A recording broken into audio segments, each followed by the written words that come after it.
speech, do you think that the speaker succeeds in giving fresh and lively material?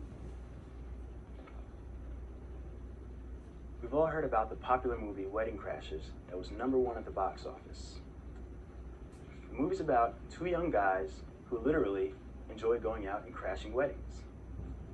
A few months ago, I started hearing rumors that people are actually going out and attempting to crash weddings, taking advantage of everything from the drinks to the food to the dancing.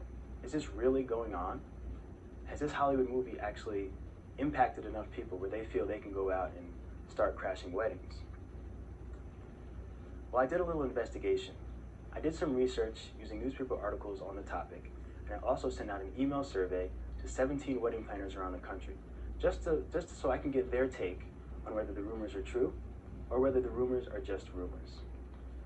What I found out was yes, since the movie's release, there's been more and more weddings either being crashed or attempting to be crashed. Today, I'm going to tell you about some of the details of my investigation. So let's start with an overall look at the situation. Every one of the wedding planners that I surveyed have told me yes, since the movie's release, there's been a major upsurge in the amount of wedding crashers. The Wall Street Journal even reports that there has been a major increase since the release of this movie.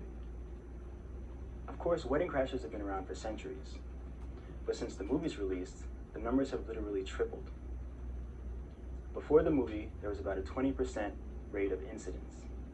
After the movie, the number skyrocketed to 60%. 60% of weddings actually have wedding crashing incidents. Some of the favorite spots that wedding crashers like to hit are large, extravagant hotels, places where there's just lots and lots of people, where they feel they can just get lost in the chaos. The next thing you know, they're dancing, they're eating hors d'oeuvres, they're enjoying the free food. Boston Globe interviewed Brian Raffinelli. He's a wedding planner in Boston, and his clients spend about $1,000 per person on each given wedding. So it's understandable, he says, his clients don't want freeloaders coming in and essentially stealing $1,000 worth of freebies. Now you might think after seeing the movie, all wedding crashers are just hip young guys trying to go in and meet people, but that's not always the case. There are as many women as there are men, and there's also middle-aged wedding crashers as well. And as in the movie, some are just looking for the social aspects of a wedding, but some are looking for the open bar, some are looking for the drinks, some are actually there to steal purses. Unfortunately, you always have your criminals. In one incident, the Ann Arbor News in Michigan says at one reception at the Marriott, wedding crashers actually got away with $5,000. They were just going around and stealing money from purses. In another incident, in the Chicago Tribune last December, law enforcement officials in Kentucky reported a series of thefts in the Lexington area. In this case, wedding crashers were just going around and stealing purses that were left in dressing rooms, fitting rooms, anything left unattended. So now that we talked about the bad news, let's talk about some of the good news. Although the amount of wedding crashers has increased, as long as you have a good plan, as long as you're conscious of it, they can easily be deterred. One wedding planner, Joyce Palikoff from Illinois, she uses tickets. She includes tickets in her invites. That way the guests come, they have their tickets with their name printed on it, they go right in the wedding. Case closed. Obviously, if you don't have a ticket, you weren't formally invited to the wedding. Others use name tags, distinctive name tags that are pre-made. That way the guests come, they get their name tag, and would-be wedding crashers can't just go out and make quick duplicates.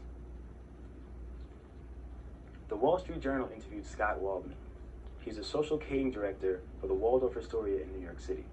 He's actually had to put security guards on each of the ballroom entrances just so no one can get in who isn't supposed to be there. Beth Williams, who is a wedding planner from St. Louis, she says designate a friend if you can't get security. Get a friend to stand at the door and regulate that everyone that comes in the wedding is everyone that's supposed to be at the wedding.